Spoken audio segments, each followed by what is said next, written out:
ओम नमो भगवते वासुदेवाय नमः। श्री हरि कृष्ण राधे राधे। भक्तों, एक बार जोर से बोलो राधे राधे श्री हरि कृष्ण। आइए आज मैं आप सभी भक्तों को एकादशी व उसके महत्व के बारे में बताती हूँ। एकादशी व्रत को करने से जीवन के संकटों से मुक्ति प्राप्त होती है और सुख समृद्धि बढ़ती है। मृत्यु के बाद मोक्ष और वैकुंठ धाम में स्थान प्राप्त होता है। सनातन धर्म की हर तिथि पावन और विशेष होती है। हर तिथि पर किसी न किसी देवी देवता को समर्पित व्रत और पूजन किया जाता है। ऐसी ही पावन तिथि है एकादशी। एकादशी तिथि जगत के पालनहार भगवान श्री हरि विष्णु को समर्पित है। हर एकादशी में व्रत और श्री हरि का पूजन किया जाता है। एकादशी को भगवान विष्णु को समर्पित तिथि व उनका विशेष दिन माना जाता है। तो भक्तों, मैं आपको माघ मास के कृष्ण पक्ष में षटतिला एकादशी के बारे में बताती हूँ। ध्यान से सुनिए। यह एकादशी भगवान विष्णु को बहुत प्रिय मानी गई है।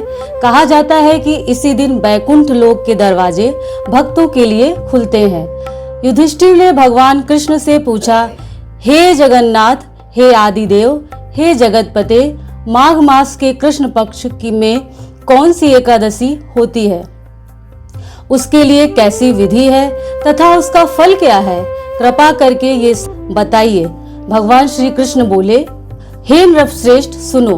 माघ मास के कृष्ण पक्ष की जो एकादशी है वह षटतिला एकादशी के नाम से विख्यात है, जो सब पापों का नाश करने वाली है। अब तुम षटतिला एकादशी की पापहारिणी कथा को ध्यान पूर्वक सुनो। एक बार दालभ्य ऋषि ने पुलत्स्य ऋषि से पूछा, हे ऋषि श्रेष्ठ, मनुष्य मृत्यु लोक में ब्रह्म हत्या आदि महापाप करते हैं तथा दूसरे के धन की चोरी तथा दूसरे की उन्नति देखकर ईर्ष्या आदि करते हैं। ऐसे महान पाप मनुष्य क्रोध, ईर्ष्या, आवेश एवं मूर्खता वश करते हैं। तदुपरांत शोक करते हैं कि हाय, यह हमने क्या किया। हे महामुनि, ऐसे मनुष्यों को नरक से बचाने का क्या उपाय है? कोई ऐसा उपाय बताइए जिससे ऐसे मनुष्यों को नरक से बचाया जा सके, अर्थात उन्हें नरक की प्राप्ति न हो। ऐसा कौन सा दान पुण्य है जिसके प्रभाव से नरक की यातना से बचा जा सकता है? इन सभी प्रश्नों का हल आप कृपा पूर्वक बताइए। दालभ्य ऋषि की बात सुनकर पुलत्स्य ऋषि ने कहा, हे मुनिश्रेष्ठ, आपने मुझसे अत्यंत गूढ़ प्रश्न पूछा है। इससे संसार में मनुष्यों का बहुत लाभ होगा। जिस रहस्य को इंद्र आदि देवता भी नहीं जानते हैं, वह रहस्य मैं आपको अवश्य ही बताऊंगा। माघ मास आने पर मनुष्य को स्नान आदि से शुद्ध रहना चाहिए एवं इंद्रियों को वश में करके तथा काम, क्रोध, लोभ, मोह, ईर्ष्या तथा अहंकार आदि से सर्वथा बचना चाहिए। एकादशी के दिन स्नान आदि नित्य कर्म से निवृत्त होकर देवों के देव भगवान श्री हरि का पूजन व कीर्तन करना चाहिए और पुष्य नक्षत्र में गोबर, कपास, तिल मिलाकर बने उपलों से 108 बार हवन करना चाहिए। एकादशी के दिन उपवास करें तथा रात्रि को जागरण एवं हवन करें। दूसरे दिन धूप, दीप, नैवेद्य से भगवान श्री हरि विष्णु की पूजा अर्चना करें तथा खिचड़ी का भोग लगाएं। उस दिन श्री हरि विष्णु को पेठा, नारियल, सीताफल अथवा सुपारी सहित अर्घ्य अवश्य प्रदान करना चाहिए। तदुपरांत उनकी स्तुति करनी चाहिए। हे जगदीश्वर, आप निराश्रितों को शरण देने वाले हैं। आप संसार में डूबे हुए का उद्धार करने वाले हैं।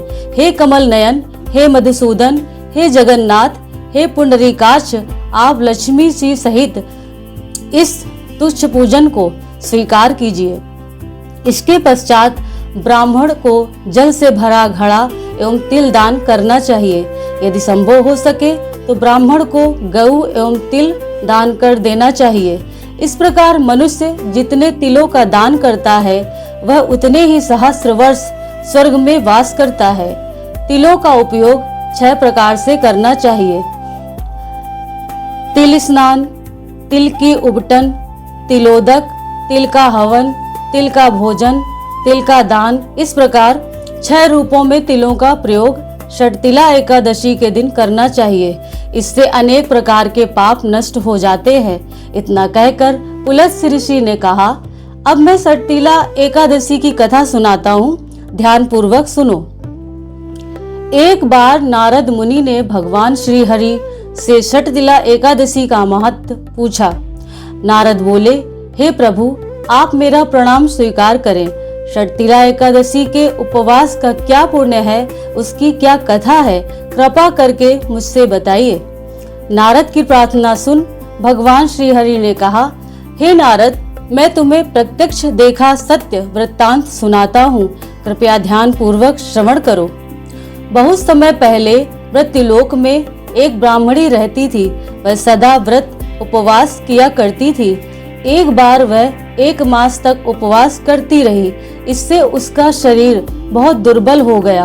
वह अत्यंत बुद्धिमान थी, किंतु उसने कभी भी देवताओं तथा ब्राह्मणों के निमित्त अन्न आदि का दान नहीं किया।